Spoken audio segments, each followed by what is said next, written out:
suis Xavier Giannoli, je suis le réalisateur de la série d'Argent et de sang. Notre maison brûle. L'État attribue des quotas CO2 aux entreprises. Et si on pollue plus que prévu, on doit racheter des droits à polluer, des quotas.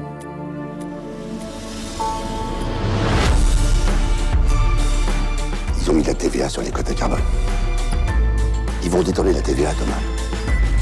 Pourquoi voulez-vous que des escrocs se mettent à trafiquer du CO2 ? Pas de l'or ou de la cocaïne. La série raconte l'histoire de ce qu'on a appelé l'escroquerie du siècle. Des petits voyous de Belleville, de la rue, qui ont détourné, on ne sait pas, 1,5 milliard, peut-être 10 milliards. Et ce qui est intéressant, c'est que personne ne veut savoir, surtout le gouvernement ne veut pas savoir. Et la série va suivre un enquêteur qui va vouloir comprendre comment est-ce que des petits voyous de Belleville, associés avec un trader des beaux quartiers, ont pu détourner des milliards d'argent qui était destiné à lutter contre le réchauffement climatique. Tout est parti du livre de Fabrice Arfi, qui est un journaliste d'investigation français, dans un site internet qui s'appelle Mediapart, qui est très important. Et sa spécialité, c'est l'investigation, lever les scandales. Et il a écrit un livre sur cette escroquerie.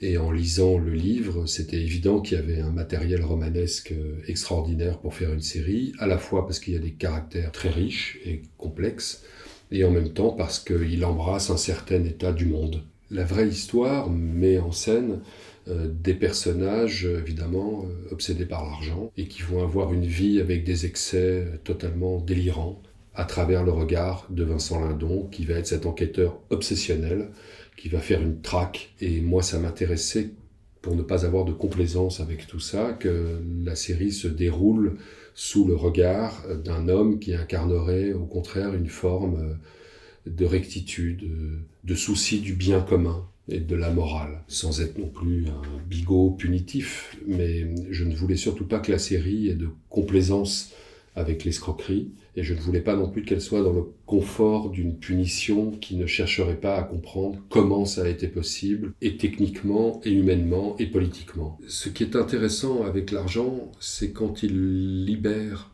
des instincts humains qui vont révéler une certaine noirceur. Après, est-ce que ces gens sont capables de s'empêcher de quelque chose ? Est-ce qu'ils ont un souci du bien commun ? Je raconte l'histoire d'un magistrat dont le métier, le travail est de protéger la société. Et eux, tout dans leur attitude, à commencer par leur escroquerie, menacent la société.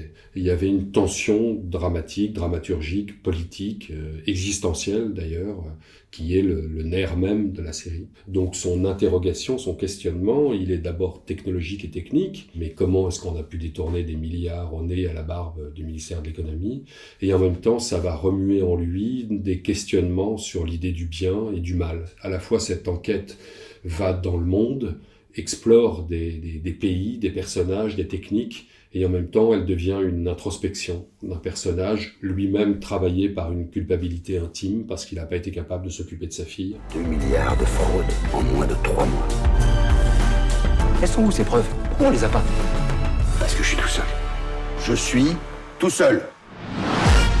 I try to focus on my job. I want to stop the chaos. Vous êtes l'homme de la ligne, l'homme qui surveille la ligne. Vous faites la frontière entre l'innocent et le coupable. Ils pensent que Dieu ne les voit pas et ne les juge pas. Mais Dieu voit tout. Dieu juge tout. Toute la série s'est organisée autour de Vincent Lindon. Il y a un côté mec à qui on peut pas raconter n'importe quoi. À partir de là, c'était des effets de contraste. Les deux Bellevillois, Ramzy Bedia, je l'avais repéré depuis longtemps. Je voyais qu'il avait une présence extraordinaire et qu'il arrête de faire rire. Ça lui donne une densité et une noirceur inattendue, donc intéressante. Il y a cet acteur génial qui s'appelle David Ayala, qui lui, c'est vraiment l'incarnation du naturel. Et Neil Schneider, qui est plus complexe, puisque lui vient au contraire de la bourgeoisie. On croit que ça va être le pigeon, et ça devient le plus dangereux. Il y a Judith Chemla, qui est absolument formidable, moi je trouve, dans ce rôle, qui est une femme amoureuse, dépassée par la folie de son mari. Et puis il y a Olga Kurilenko, dont on commence par croire qu'elle est simplement une espèce d'Amazone, comme de très jolie fille. Et en fait, évidemment, évidemment, c'est un personnage beaucoup plus, j'espère, complexe et étrange. Tout l'enjeu de l'histoire, c'était que le spectateur comprenne, comme Lindon comprend. Mais je trouve ça très valorisant, ça, comme spectateur, quand j'ai compris comment ça marche, j'ai compris comment ils ont pu faire ça. Et faire du cinéma sans être didactique, sans être documentaire, en dramatisant tout ça. Ça, c'est l'enquête. C'est tout le talent de Lindon comme acteur, c'est d'arriver à faire que l'enquête nous permette de déconstruire et de comprendre les enjeux à la fois techniques, politiques et humains de l'histoire. Et ça, c'est à travers les yeux de Vincent qu'on appréhende tout ça. Pour écrire Canal+, m'a présenté Jean-Baptiste Delafont. On a structuré les épisodes, après j'ai écrit les épisodes, et puis après je me suis rendu compte de la masse hallucinante qu'allait être ce tournage, puisqu'on parle de 12 fois 1 heure. Donc je me disais que j'allais tout faire tout seul, et puis il était question d'avoir un autre réalisateur qui vienne pour faire certaines scènes. Et puis j'ai appelé un ami qui s'appelle Frédéric Planchon, qui est un photographe. On s'est extraordinairement bien entendu, j'ai adoré pouvoir échanger avec lui. Moi je réalisais la série, et j'avais comme interlocuteur, co-réalisateur par moment, Frédéric, dont la présence a été essentielle, parce qu'il a un œil photographique extraordinairement sophistiqué et intéressant. C'est ça qui t'excite maintenant, les escrocs, les gangsters? Ça se respecte l'argent. Quand tu le vomis, tu le chies partout, tu le fais sous toi.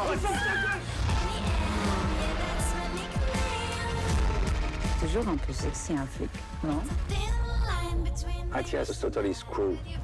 He got fleeced by the Tunisians. Comme des pigeons au poker. En fait, j'ai été scénariste, réalisateur et showrunner. Mais c'était aussi ça, c'était l'idée d'une, je sais pas si ça veut dire quelque chose, mais d'une série d'auteurs. Moi, je me disais tout le temps, je ne veux pas que ce soit un produit de divertissement standardisé. Il faut que ça ait une âme, il faut que ça ait une personnalité, comme un film. Il faut que le spectateur se sente que derrière tout ça, il y a un point de vue. C'est la seule chose qui compte. Donc ça redevient des enjeux tout simplement de cinéma. À une époque, quand on parlait de téléfilm, c'était cheap, mais ça veut plus rien dire aujourd'hui. Les plateformes mettent des sommes d'argent délirantes pour faire des séries, et je crois que les spectateurs d'aujourd'hui, ils veulent des séries qui aient une force, une personnalité et une originalité. Ça marche pas le produit standard. Enfin, je crois pas.